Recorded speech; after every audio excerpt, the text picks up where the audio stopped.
पूज्य महाराज श्री के चरणों में शत शत नमोस्तु।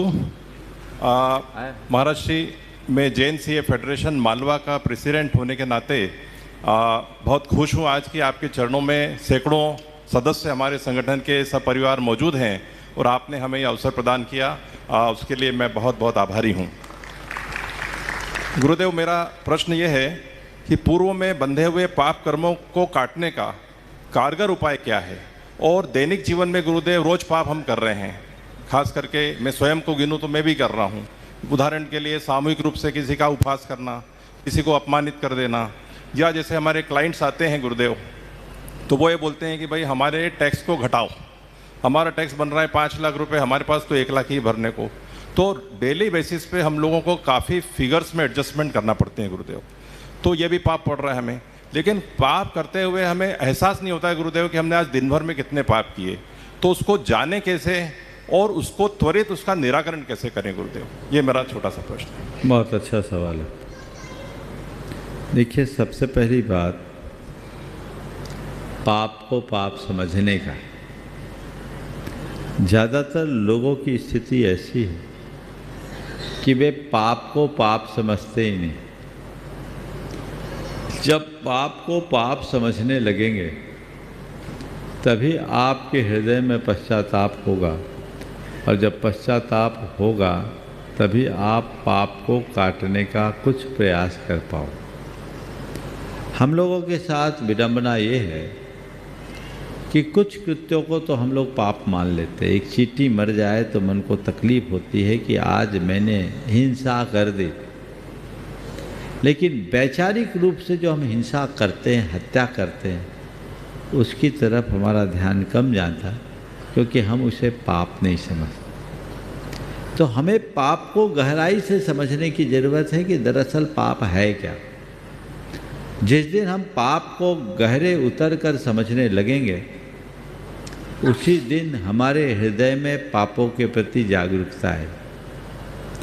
जहाँ तक पाप काटने की बात है, मैं कहता हूँ पाप काटने के उपाय तो हमने ज़िंदगी भर सुने, मैं आपको कोई उपाय नहीं बताना चाहता। आप मुझसे पूछो तो मैं आपको पाप से बचने का उपाय बताता हूँ, और वो उपाय पाप को काटना नहीं, पाप को त्यागने का है।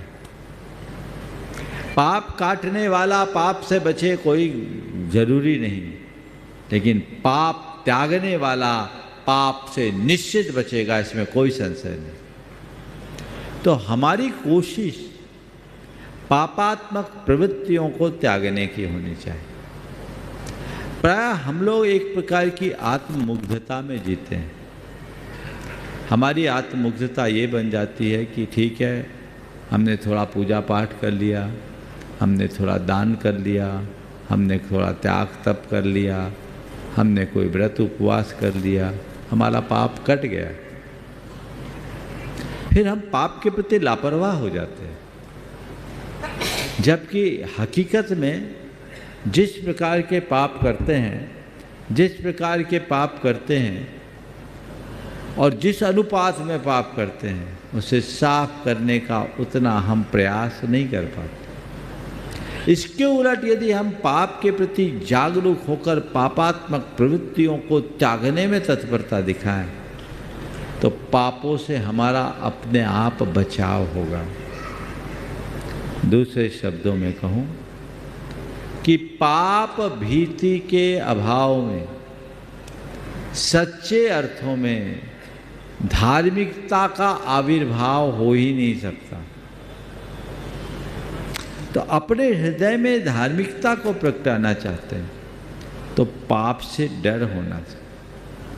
पाप से बचने के लिए पाप को त्यागने की तत्परता दिखनी चाहिए, और उसकी सबसे पहली कड़ी, आप सब अपना असेसमेंट कीजिए और देखिए कौन कौन सा पाप है जो गैर जरूरी है, अनावश्यक है। उन पापों को नोट कीजिए जिनके बिना मेरी लाइफ स्टाइल में कोई परिवर्तन नहीं आता, जिनके बिना मैं बहुत आसानी से रख सकता हूँ। फर्स्ट फेज में उनको आप अंकित कीजिए और पहले चरण में आप उनका भर परित्याग कीजिए। मैं आप सबसे कहता हूँ, आप घर जा कर के 10-15 मिनट का समय देना और अपनी डायरी में नोट करना कि कौन कौन सा पाप ऐसा है जिसके बिना मैं रह सकता हूँ। आप पाओगे जरूरी पाप कम, गैर जरूरी पाप ज़्यादा है। इससे बचाव हो गया, उनको त्याग दो। तो जो लबादा हम पाप का लपेटते हैं उनसे बच पाएंगे। और ये अगर हृदय में आ गया तो धीरे धीरे धीरे धीरे अन्य पापों के प्रति भी जागरूकता होगी। तो पहले गैर जरूरी से बचे, फिर जरूरी को हम कम करें, और कम करते करते करते पाप से निष्पाप होने का रास्ता अंगीकार करें। जीवन का पथ तभी और तभी प्रशस्त होगा। जैन सी